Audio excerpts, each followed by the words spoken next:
Okay, so in this in-depth video, I'm going to go through the BLU Advance 5.0 HD smartphone. Okay, so this is a dual SIM smartphone, and of course it's unlocked. So let's start out. I'm going to open up the box. We're going to look at what's inside it, and I'll fire it up. After that, I'm going to pause the video, and then we're going to come back to it after I've used it for a couple days and see how it all works. So let's get started by unboxing it.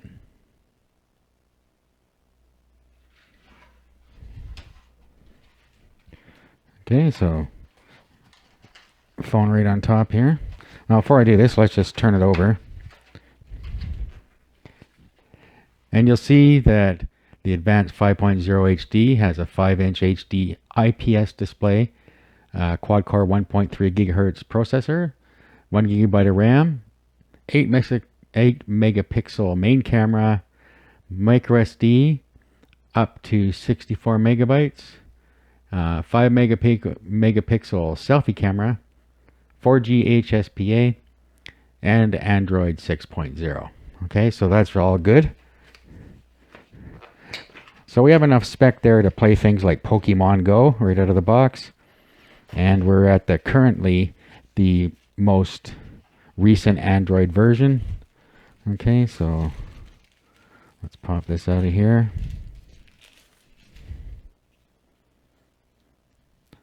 Okay, and the size is great for the hand at 5.0 inches. We have the same thing on the front of the screen here, just a sticker. So let's peel that off. I'll peel that off in a sec. Let's get back to the box.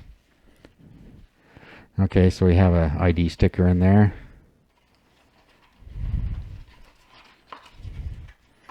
Okay, and then in here we have a pair of headphones,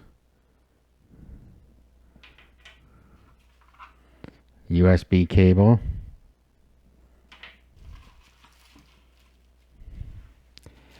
okay, here we have the battery that we're going to have to pop in. We have a back cover, kind of a gel cover, and the charging block, and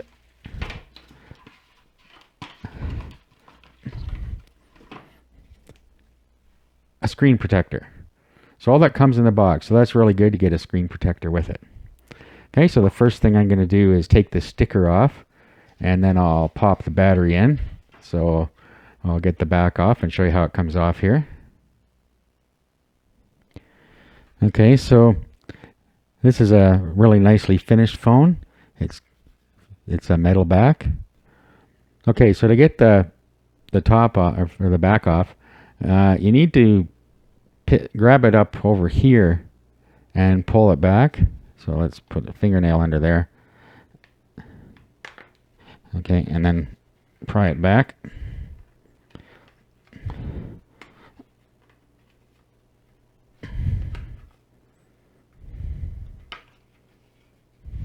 Okay, and there we are. Okay, so the battery just goes right in here. So let's pop that in.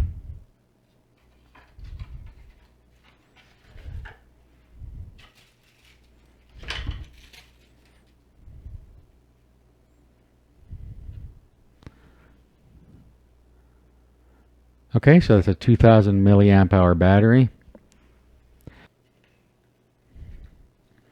Okay, so usually you just push the top end in like that, and the bottom goes down like so. Okay, and the volume buttons and the power button are on the right side. So power button here and the volume above it. So let's fire it up for the first time.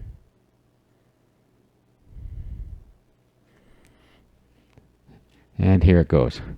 I really do quite like the size of this phone. Okay, so I'm running SIM free right now, but just to try it out. But I will be popping in a SIM card later, and we will see how the voice quality is and how speed it is on the 4G network. For now, I'll just fire it up for the first time.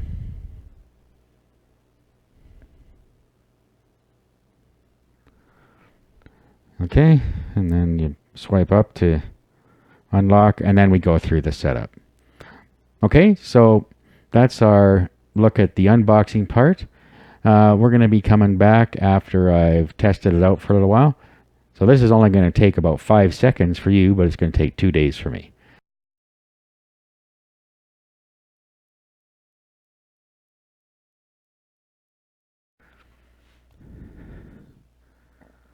Okay, so at this point, I have gone through with the initial setup of my device, and it's just a brand new device now. So I'm going to go through a few things that I think would be a good idea to do. Let's have a look at the storage here. First of all, we'll go into settings, and then we'll go down to storage and USB. Okay, so there's 4.15 gigabytes of available storage. So it's already using 3.75 gigabytes of that for the operating system. So you got 4.15 gig free. So if you're going to need more than that, you're going to need to put an SD card in, and I put in a 64 gig or a 32 gig SD card in here, and we'll get to all that later. Okay, so there's what you're looking at for initial storage. Let's look at apps. Okay, so what you want to do is go through this list and uninstall anything you're not going to need. So for me, I would uninstall Amazon because I can use Amazon from the browser. Amazon Kindle I don't use, so I'm going to uninstall that. Doing this will give you a little more storage room. Okay, and then there's the Amazon App Store. This has got Google Play on it, so I don't need the Amazon App Store, but you may, and of course if you do, then you're going to keep that on there. So just go through here and see if there's anything else that you're not going to use, and uninstall that.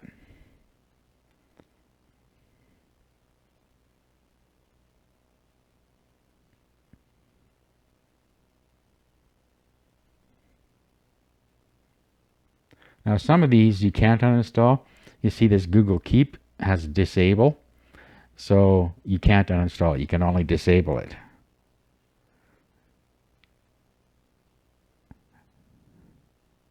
Okay, McAfee antivirus here. I'm going to uninstall that.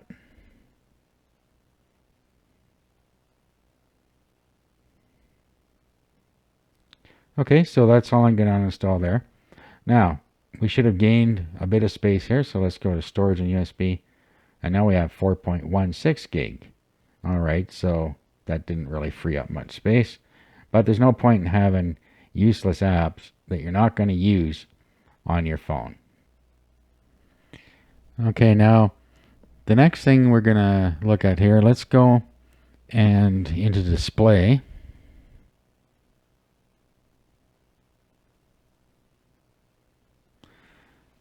And you'll see something there called adaptive brightness. With adaptive brightness, it's just that. It will detect the amount of light and it will set your brightness accordingly. During my testing of this, I found that it was fairly accurate. So you can turn this on and give it a try and see how it works for you. I'm not going to do that during this recording because I like to keep the screen nice and bright while I'm recording. Now, speaking of the display, it can get very bright when you just use the manual control. Okay, so I got it up at maximum right now. But when you're outside in the daylight, it's quite easy to see. So you're going to get a display that is very useful for you, even if you're outside in bright sunlight. Okay, so that's that one. Now let's just go down to About Device. And you'll see here that it's using Android version 6.0. So that's Marshmallow. And Android security patch level is February 2016, so that's a while ago. You're not likely to get much in the way of updates on these budget phones, but you never know, it could happen. You'll see up here it says wireless update. Let's tap on that, and it'll go and see if there's an update for this phone from BLU.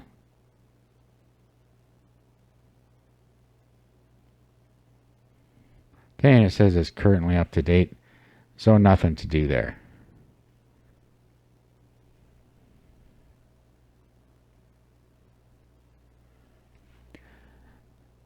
Okay, now all that's really left to do is to put the apps on the phone that you like. One thing I'll suggest, they have the, you'll see that I got some spaces in here now because I have taken some stuff off here. Now, one thing I will suggest is that you use the Opera Mini browser. They got the Opera browser on here. I would go to the Play Store and then I would download Opera Mini. It's a really lightweight browser. It's small in size. So once you install that, you can get rid of the Opera browser. So I'm going to go ahead and do that.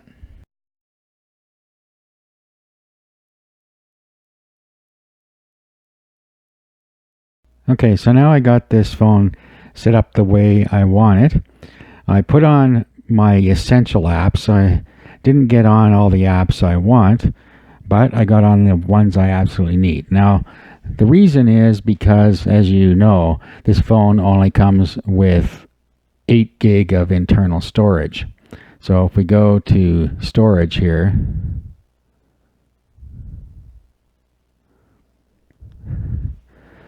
you'll see that I've used 6.81 gigabytes of the 8 gigabytes that come with it. So for me, this just isn't going to do the trick. Fortunately, the BLU phones use that are on Android 6.0 and higher coming up use adaptive storage, and that's part of Android Marshmallow going forward.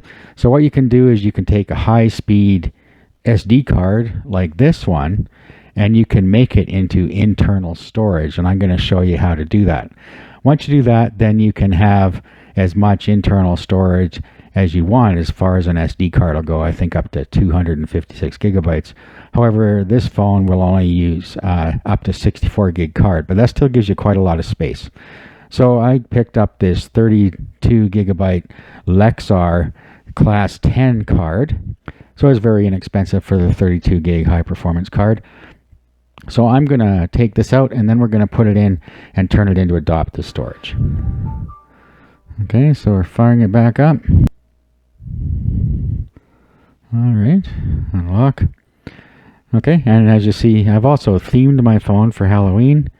And if you want to find out how you can theme your phone so it looks the way you want, go check out the video on my channel on theming your Android phone. All right, so let's go into storage again now.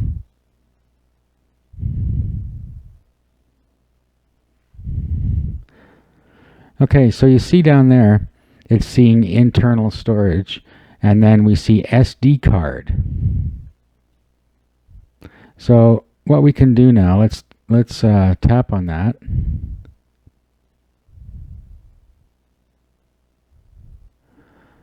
Okay, and then there's up here, hit the little 3 dots there.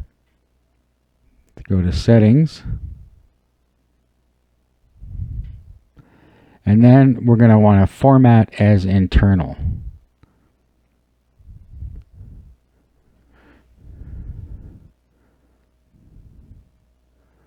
Okay, so it's going to format it as internal storage. All right, so let's erase and continue. And now it's writing it out. It's formatting it.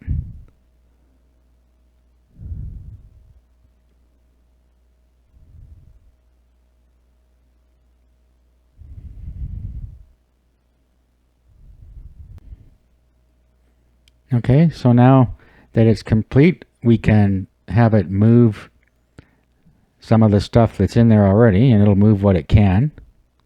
So I've already installed my apps on here, so it may move some of them, but it isn't going to move all of them. All right, so it's moving across fairly quickly there. And this is a nice fast card, so it shouldn't have a great deal of impact on the performance. So it's important you make a decision on your storage very early on, because you can't get all that many apps on here and then take pictures and add music to it and so on with such small amount of memory. Fortunately, you can get an SD card for around $11 that'll do the job. So now we're done, so let's click done there. Now you see it says we have used 6.85 of a total of 37.34 gigabytes. Okay, and the internal storage is using 6.4 gig, and it has moved 462 megabytes to the SD card, and the SD card is counted as internal storage. So now we have room to install a whole pile of apps and have lots of data on there without worrying about it. Okay, and then the default write disk is set to SD card, so whenever you take a picture or install an app, it's going to go to the SD card instead of to the internal storage. Okay, so moving forward, everything from now on is going to be written to the SD card. Now, there's another way you can do it. Instead of using the adaptive storage, you can just use the SD card as plain storage. Okay, so if we're going to reformat it, we need to move stuff from the SD card back to internal storage. So to do that, let's go into internal storage and then hit these three dots up here, and then we're going to want to migrate data. Okay, and this is going to move data back from the SD card back into the internal storage. Okay, now we can do that because we don't have that much on the card yet. If we didn't do this, then everything that's on the SD card would get lost. So if you skip this step, you'll lose that data. I'm just doing this to show you. I don't think this is the way to go. I think using the adaptive storage is the better way to go. But this way, you can keep your SD card separate and only load pictures and music and stuff to your SD card, just like we've been doing all along in Android. Okay, we're almost done here.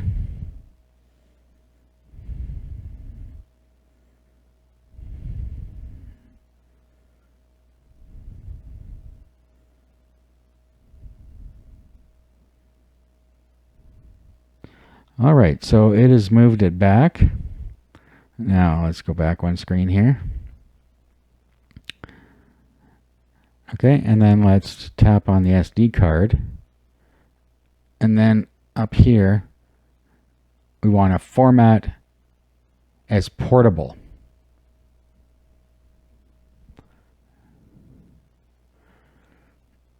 Okay, so this is telling us that it's going to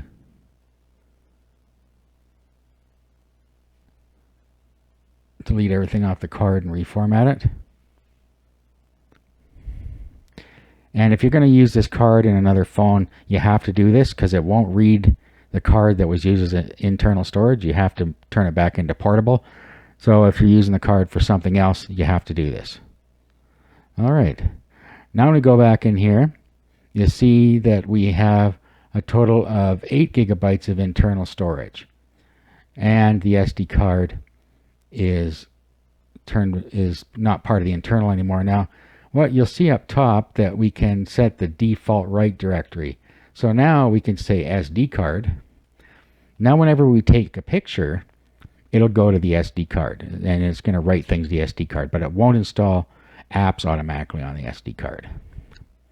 Okay, so those are the two ways that you can set up your storage.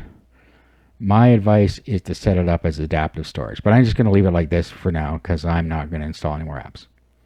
Okay, so that's a setup tip for you. Get your storage right first.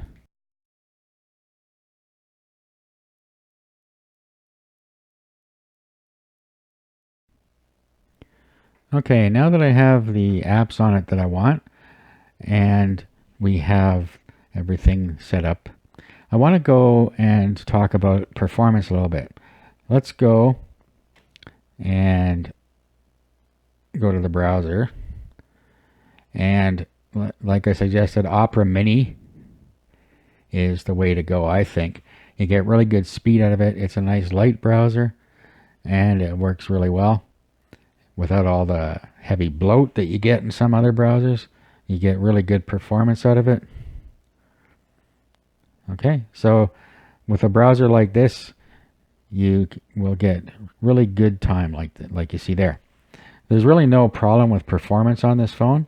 It is a budget phone, so you shouldn't expect flagship level performance. But when you open your apps, they open reasonably quick. Everything loads nice and fast. No problem.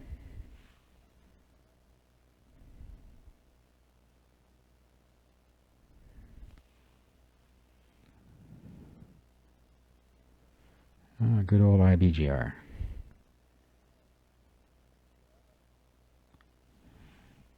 Okay, so really no problem. Once in a while you get a little bit of lag with the phone, but it isn't that bad. It's not gonna really affect you hardly at all. Okay, so I think that's really good. Now battery life is, this phone has a 2000 milliamp hour battery, and I've been testing it for 2 days, and the battery will last you all day. Now this isn't really going to show us much here, but I got it, as you see there. I just started it like an hour ago, and it says it'll go to about 4 a.m. there. That isn't really quite right. I haven't actually been using this typically while I'm doing this, but when I was using it, I was getting about 4.5 to 5.5 hours of screen on time, and that would be over about 14 hours. So it should easily get you through a day of moderate to heavy use. So battery life, I think, is not an issue with this phone. Partly because the screen isn't huge. Like on 5.5-inch displays, you need a much bigger battery. This is only a 5-inch display. And it also is very nice fit in the hand, so it's really easy to use one-handed. Okay, so battery life isn't going to be a problem for you, and performance are not going to be problems.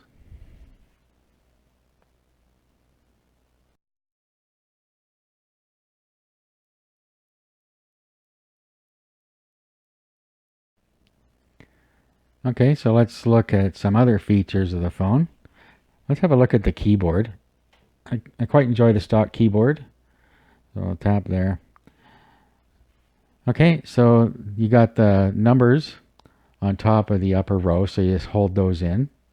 And then when you go to the number keyboard, you'll see that the numbers are on the left hand side, and then you have two sections of symbols. Okay, so this is a really nice and easy to use keyboard. At the top here, you have some different settings that you can choose here, and you can change layouts and some other things here.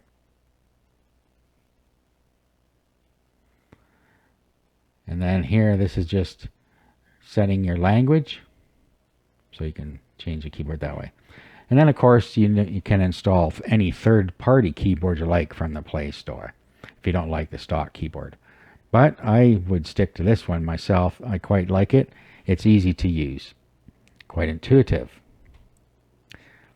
Now, another thing I just want to go over quickly here is that you can use this very effectively with Chromecast. If you have a Chromecast device on your TV or a smart TV with Chromecast already in it, you can use Chromecast, and it works flawlessly with this. You'll see that up here we have this little rectangle there, and when you tap on that, it will broadcast to Chromecast. So now we're going to just do a demo of that. Okay, so here's my television up there with the Chromecast started up. So we'll just tap this. Okay, so you'll see that it is now casting to the television there. So if we fire up a video, so we can play it or add it to the queue. Let's play.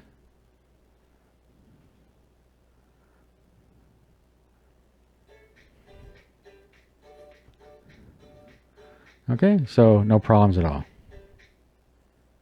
Of course, you control it from your phone. Okay, so it works excellent for Chromecast as well.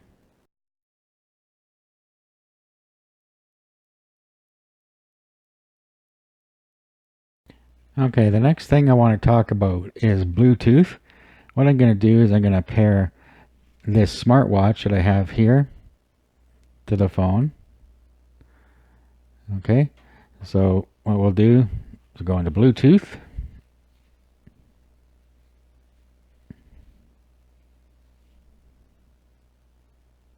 Okay, it says no paired devices available. So what I'm going to do is go to the phone or to the watch here. And we'll go to how we pair this. So we'll go search. Make sure that this is visible.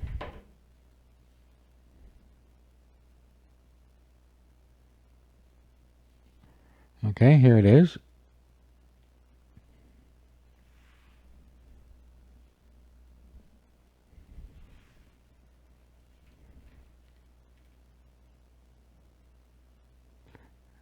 Okay, now we click pair.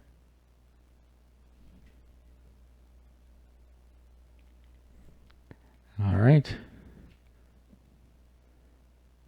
We'll click pair.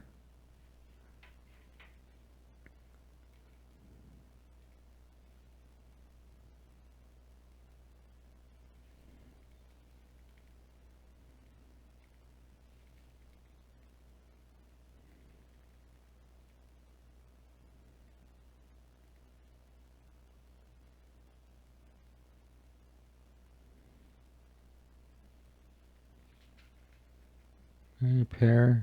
Click yes on this one. Okay, and now we have it connected to the BLU Advance.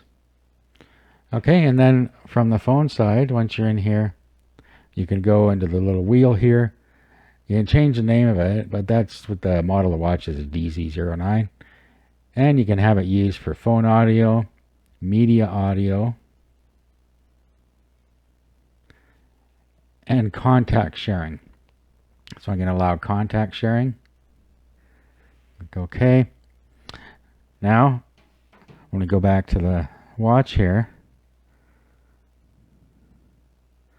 and we go into contacts, we click on the one over on the far right here to bring the contacts up. And there it is, it's getting the contacts from my phone. Okay, so this will now work from my phone. Let's go play some music. Okay, so it's actually playing this music off of the phone. Okay, so I can control it from either device. I can stop and start it from there.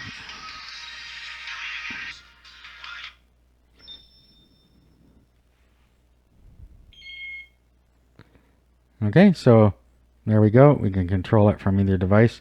It's getting it over Bluetooth from the music library in Google Play in this instance because I don't have any music on this phone. Okay, so that's some things. That's one thing we can do. I demonstrated that we can pair it with this smartwatch. So let's pair it with something else now. Let's just close this.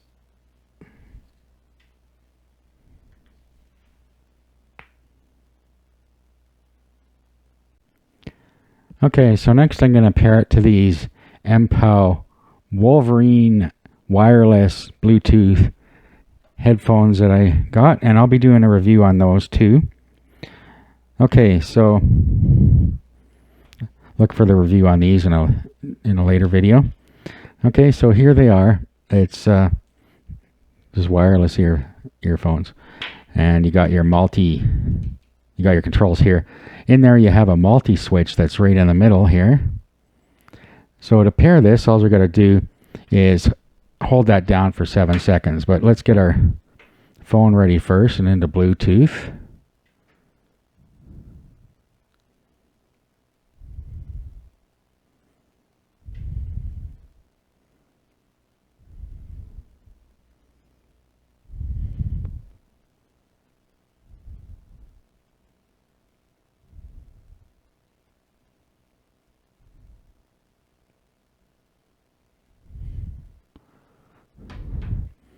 Okay, so let's go to the controller here. Now you hold this down for 7 seconds. And there's actually a voice control in here that says power on, and then it says pairing when it's starting to pair. Of course, you can't hear it here. Now you see those blinking lights? That means that it's pairing. Okay, let's look on this side.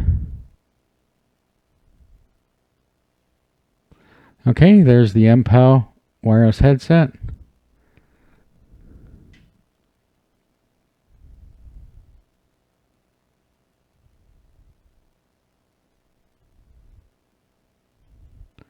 And there it is, it's connected. Now we got this little wheel here. Oh, didn't hit that quite right. Okay, and same thing here, we got phone audio,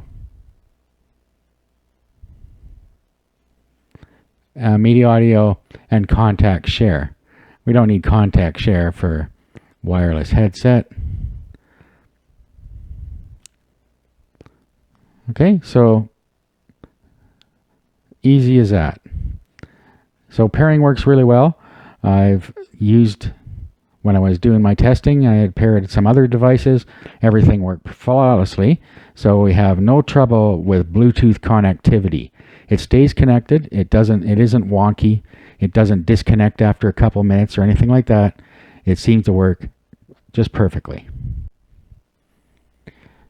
Okay, now while we're on the subject of Bluetooth, I did some calls using both Bluetooth and just with the phone speaker and the loudspeaker. The call quality is excellent on this phone. Everybody can hear you fine. You hear everybody perfectly clear. So you have no problems that way. All right, so in the next segment, we're going to talk about the camera and the camera app.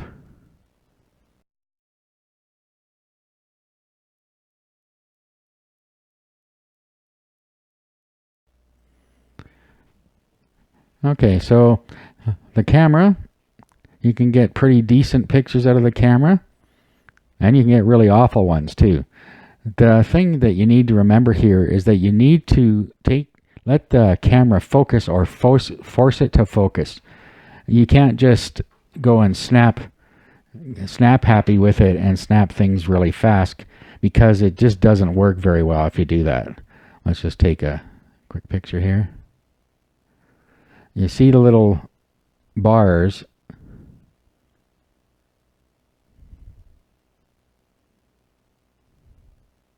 You can also tap on something and make it lock on that and then take a picture. Okay, so let's bring that up.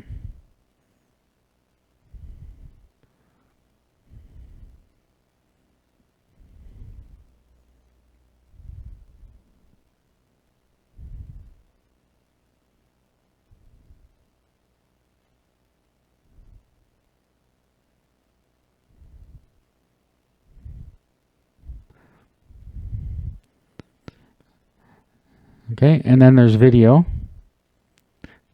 There's no stabilization with the video, so if you put it in a tripod, you can get a decent enough video, but you aren't going to have a steady enough hand to do much with it. Otherwise, it'll be a jumpy video, but in a pinch you can use it. So I don't really like the video camera personally. I wouldn't use it for anything important. Okay, so let's just stop that.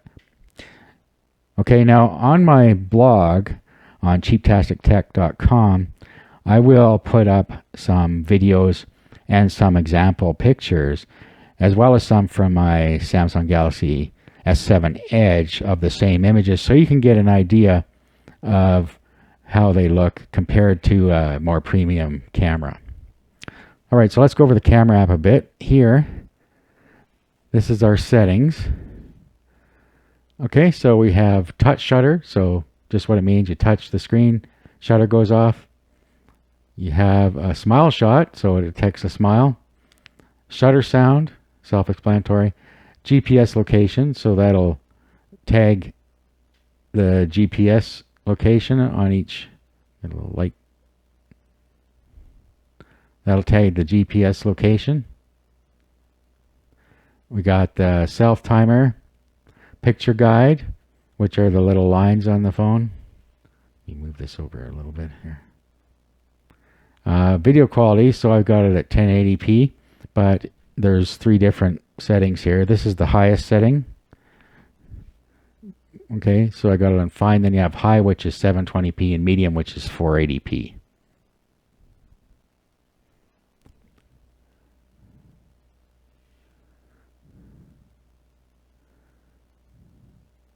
Okay, 0 shutter delay.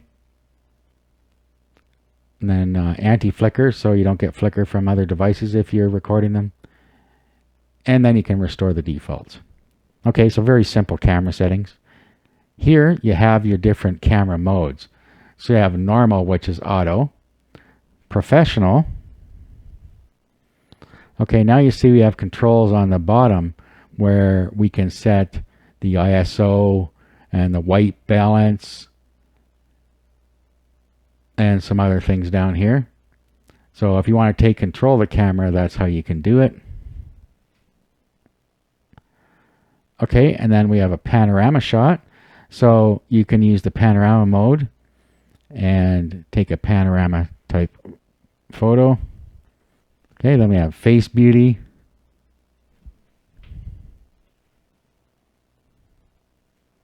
I think this will take a picture with the front facing camera. HDR. Okay, so this is high dynamic range, and it's good for darker type shots or shots with light behind. It'll help eliminate shadows and sharpen your picture. So let's just turn that off. Let's put it back to normal so you can see the difference while I'm holding it on here.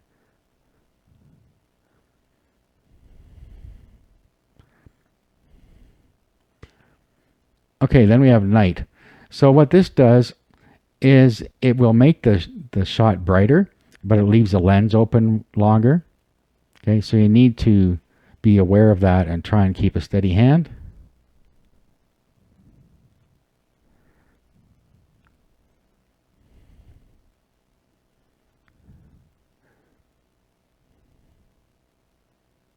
Okay, and then we have a sports mode.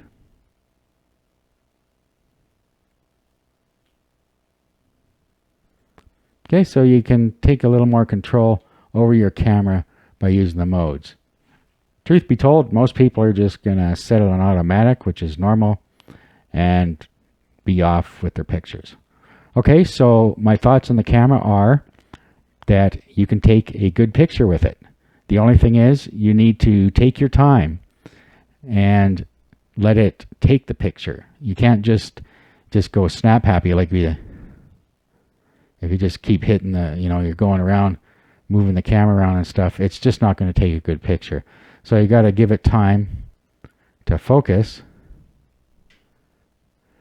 And then once it has, you can click the button or force it to focus and click the button. And like I said, video, not so great. Okay, so those are my thoughts on the camera. Okay, now up here we have the flash. We have auto, on, off, and torch, which is your flashlight. And then, of course, flipping the camera to the front and rear facing cameras. Okay, so that's the camera.